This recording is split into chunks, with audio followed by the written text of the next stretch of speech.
Flight 123 is leaving Tokyo behind, climbing to 7,300 meters. 12 minutes into this short flight, the plane's black box shows that all is going well. Hello, Pet. What's the problem? Someone wants to go to the restroom. Shall I let him? The plane's black box records a routine request from a passenger. He wants to use the bathroom before the seatbelt light is turned off. Careful, please. An ordinary request on a routine day.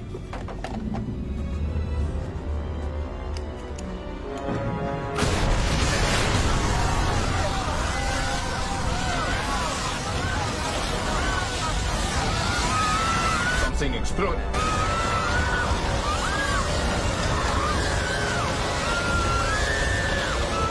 Air is rushing out of the cabin. The oxygen masks drop down automatically when the air pressure falls.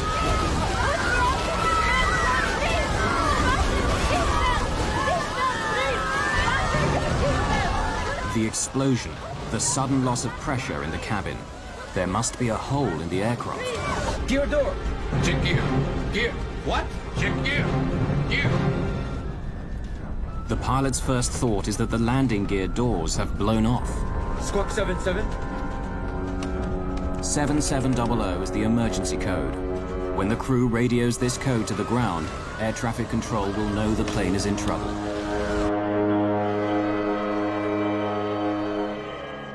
Every plane on the controller's screen carries a label giving the plane's identity.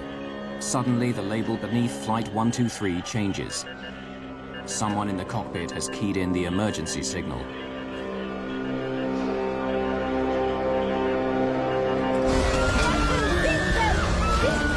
The plane's crew members are baffled. They know only that there's been a loud noise, some sort of explosion, a subsequent drop in cabin pressure, and a growing loss of control. Yet their instruments offer no clues to the mystery. Engines. All engines okay. Ominously, the pilots can't get the plane to respond. It's dropping! Right turn. Right turn. Hydraulic pressure. It's dropping! The plane's flight controls are powered by hydraulic pressure. The elevator, which makes the plane go up and down, the rudder and ailerons, which make it turn.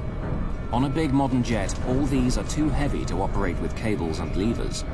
Instead, they're controlled by hydraulic fluid, which flows in pipes around the aircraft. It's the lifeblood of the plane. Tokyo, Japan Air 123, request immediate. Trouble. Request return back to Haneda. Over. Roger, approved as you request. Turn right heading 090. Put the mask on, secure the band around your head like this. Don't bang so much. Yes. Crew members, please, help out with the oxygen bottles. Repair the oxygen bottles, please. Don't bang so much. Turn it back. It won't go back. Nothing seems to be working. All the controls are dead. They're 7,300 meters up in the air, traveling at nearly 540 kilometers an hour, and unable to control the plane. In the growing uncertainty of the situation, the pilots know they need to get down fast. Descending. The controller is puzzled. Instead of making the anticipated 180-degree turn back to the airport, the plane now veers off its course, but not towards Haneda. And if they pull back the throttles when it's climbing, slowing the engines, the nose tips and begins to dive. These actions are the opposite of what a pilot would normally do, but it seems to work, and they begin to flatten out the mad roller coaster ride. Then a second experiment. By applying more thrust to the engines on the left side of the aircraft, they manage to slowly turn the plane right, in the general direction of Tokyo. But then their luck runs out. In the frantic juggling of throttles, the pilots get out of step. It drives the 747 into a frenzy. Both hands. How about gear down? Gear down! Should put the gear down. Lowering the landing gear should slow the plane down and make it more stable. Doesn't work. Should I lower the alternate? For safety, 747s employ an electrically run system, separate from the hydraulics, that can lower the landing gear in an emergency. While the engines are turning, they still have electric power. Lowering the landing gear helps stabilize the plane. The drag of the undercarriage has a dampening effect on the pitching motion. But it also destroys the directional control they were getting by applying more power to one side of the aircraft. Max power. Close to Mount Fuji, the tallest mountain in Japan, the plane makes an abrupt turn to the right and begins a terrifying dive.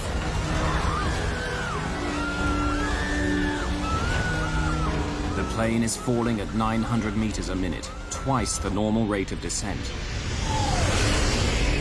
We're going down. Heavy. The wheel. All the way. All the way. It's all the way. Heavy. It's the gear down. Gears down. There is no need for alarm. The plane's black box records the flight attendant still trying to calm the passengers. Japan Air 123, uncontrollable. Right, he's gonna hit the mountain. Tokyo Control, good day to you, sir. This is... All station except the Japan Air 123. Keep silent until further advised. Uncontrollable! Understood. Do you wish to contact... Stay with us, please. Stay with us. Just as suddenly, the plane comes out of its dive. They've dropped over 3,000 meters. They're now in amongst towering mountains, but at least there's more oxygen at this altitude. The pilots have been fighting the plane for an intense 22 minutes since the explosion. This may be hopeless. The hydraulic fluid is all gone. It's uncontrollable. Hey, mountain! Stop! The ring! Yes! Ring! Good, the mountain! Max power! Applying maximum power in order to lift the nose is their only option. We're gonna hit it! Ring! Power! Keep trying. In their efforts to control the plane, they've allowed the speed to drop too much. To escape the mountain, they need maximum power to generate more speed and more lift. Gaining speed. Stick with it. Stick with it. It's pushed all the way. We're losing altitude. Go lower the nose. It's lowering. We're going down. The passengers grasp the seriousness of the situation. Many of them prepare for the end. But increasing power to avoid the mountains has caused the plane to resume its wayward up and down motions. Having run out of options, the crew is forced to repeat the same futile procedures over and over. They've been fighting the plane for nearly 30 minutes now. The investigators found that a simple human error had led to this. Raise the nose. Raise the nose.